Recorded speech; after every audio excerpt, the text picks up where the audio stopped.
now we will be entering into the long song elevation worship section. Okay, I'm not mad at this song, but it is very long. It took me way too long to chart this, and I'm like scared to even do it in a key. I mean, I don't want to do it in E flat, so let's do D. Okay, and then let me go here, D. Okay, so first off, I got some notes. Okay, the piano chord changes. If you're not a piano player, they can be kind of hard to hear, understand, and want to play it like them. So for you guitar players out there, if there is a simpler way to do some of these things, obviously go for it.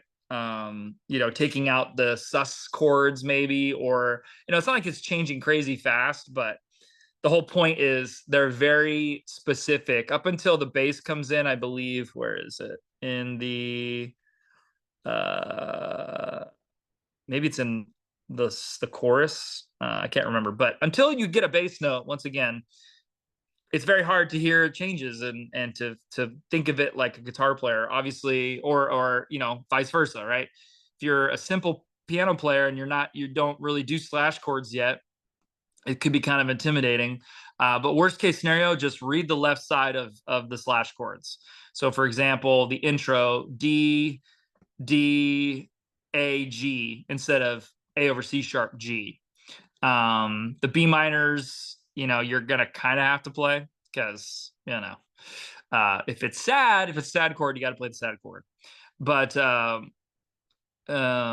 yeah. So right off the bat, the chords are a little bit more piano driven, obviously. So you'll notice too, as we get farther into the song, um, things get, I guess, easier, but then at the same time, they change.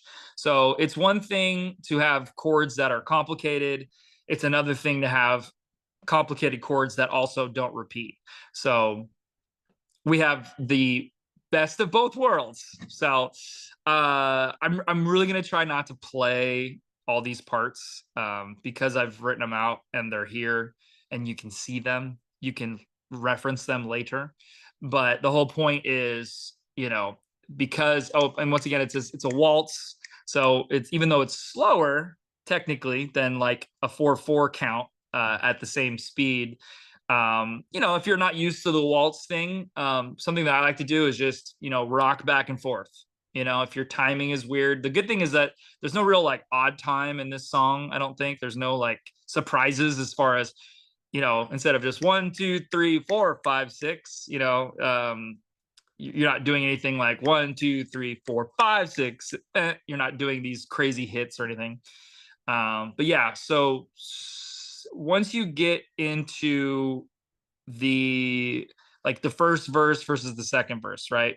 Um, Ironically, because you've got the bass notes now, and they kind of simplify it, right? Kind of the reverse of the last song we were just talking, or it's the same type of deal like the last song we just did, where the first verse, for whatever reason, is more complicated than the second or third verse, which if you're trying to teach a song, usually you want to keep it simplest as possible in the beginning because you don't want people to get distracted or confused, whether it be musically or lyrically. But so right off the bat, you're going to notice that the verses are pretty much all different. D sus4, A over C sharp, G over B, B minor, A, G, D, D sus. And then the second verse is just all D's until you get to the third line where it's pretty much the same until you do the walk down. So there's B minor, A, G, D, and then walks down to C sharp. And then we've got the You Are More Than Able. More chord changes than not. So that's kind of cool vocally, where you could just say, You are more than able, and you could just sing it, not have to worry about all those other chord stuffs. Let's go. We're already in the bridge on my notes. So yeah, chorus is good. It's straightforward. Yeah, it doesn't change until the end, which is nice. And the only thing that really changes at the end is the words, which is cool. So instead of "you are more," it's "God is more than able." I think I wrote that right. Let's see. I just realized God. Look at this. God are more than able. I just changed God. I didn't change God is. I said God are. Oops. I'll have to fix that later. But yeah, we'll also talk about there is some changes in the bridges. So yeah, let's just go straight to the bridge. So after that third verse, we're going back to the chorus. Now you've got the first bridge where the girl comes in and sings, I believe.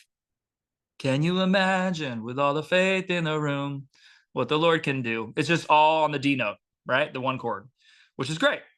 Then we have, there's two different versions after that. I originally wrote them out differently, and because this song is so long, I was like, I'm gonna kill my friends and volunteers at church who read these charts, and when they get to a certain length from left to right, you can't cut them in the middle and have two columns. You have to you literally have to just have it all straight down. So I was like, you know what? We're going to keep it to, what is this, 4 pages? Yeah, we're going to keep it to 4 pages instead of 5, because that would have drove you guys nuts. So the two versions, after you actually start playing changes other than the one note, we have the D, can you imagine? And then we have our A, da da da in the room, do do do boo. So it's 1 to the 5 to the 6 5 4, right? Now the second time you're gonna do D, or the one chord, to the 2 minor, do, and then the same deal, B minor, A, G, and then back to the 1, but instead of going to the 5, we're going to the 2 minor again.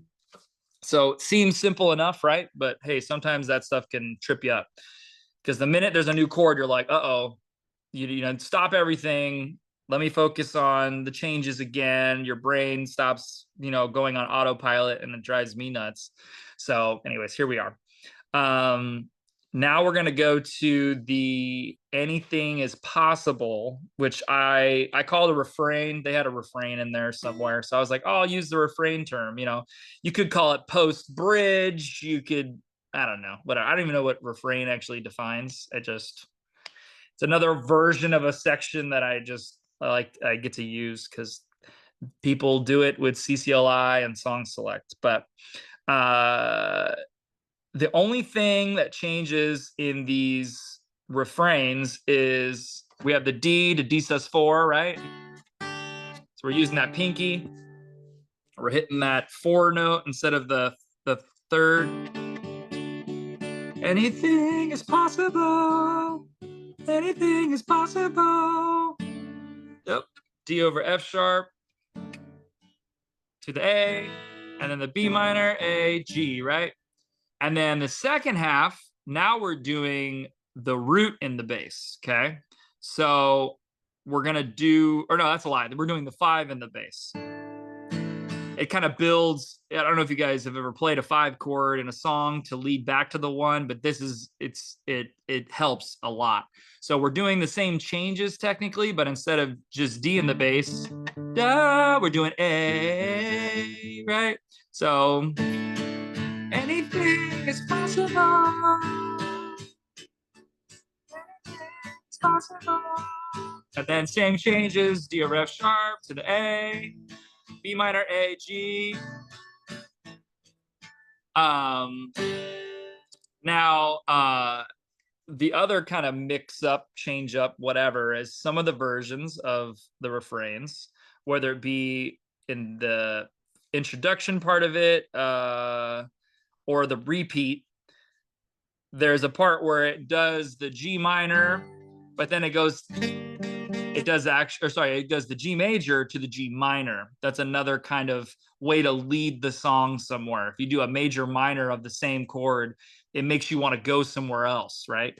So for this one, the first time I believe it's just G minor. If you look up here, but then when we repeat it a few different times after that, it will go to the E minor, whether it be the first time, second time. Just talk it out with your team, see what they want to do. I never want to assume that everyone does the songs just like the recording, because that to me could be a little monotonous. It also could, cause some frustration and friction with your team. You just need to play the song together. So whatever that means, if everyone can play the song together perfectly, just like the record, that's awesome. I'm like, hey, Johnny doesn't know how to play this chord even, so we're not going to play that chord. We're going to just keep it on whatever note this is, blah blah blah.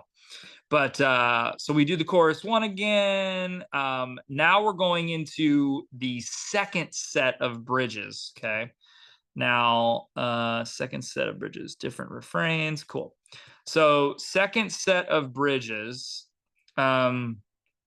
And this almost feels like a whole other song almost. I don't know. This is this type of songwriting, if it does, it comes off as very free flowing, right? Very I don't want to say spontaneous, but because you could tell everything's planned, but it's planned in a way that's it's almost like a movie. You're like, first act, second act, and then you're at the 30th act, and you're like, okay, guys, this is a lot to remember. Maybe we can cut it down a little bit. This wouldn't be a radio song for the most part, other than cutting it down to a different radio studio version. But the chords are the same for the third bridge and the fourth bridge. The only thing that changes is the lyrics, right? But the buildup, where they actually take the bridge to go somewhere else, is in the fifth bridge. Sounds so crazy saying that, but they do this walk down thing, and I don't, if you've never played walk downs, it feels kind of weird, but it can be very musical sometimes. So we got D to A sharp, or sorry, C sharp with the A over C sharp, and then we're gonna go down to the C. Sounds kind of cool, right? To the G, and then to the E minor in this key. Oh, my bad. I'm reading the wrong one. So we have D, right? So that was the first walk down. Okay. So I didn't do too much here, or I could have played it, and here we are. So we did it. So now the change, instead of going from the D to the C sharp, now we're just going to go to C. Okay. Very Israel Houghton, like late 2000s. I am a friend of God. I am a friend of God, And then we're going to do C over, we're going to do G over B. So we're technically walking down again. But then we're doing A sharp. Even to then a G minor. Remember that G major, G minor? So we're throwing in a minor there. But then you'll see, if we do it again, we're going to D, and then sometimes they do a C over E. So that same type of idea where we go D to E minor, we go to the 2, right?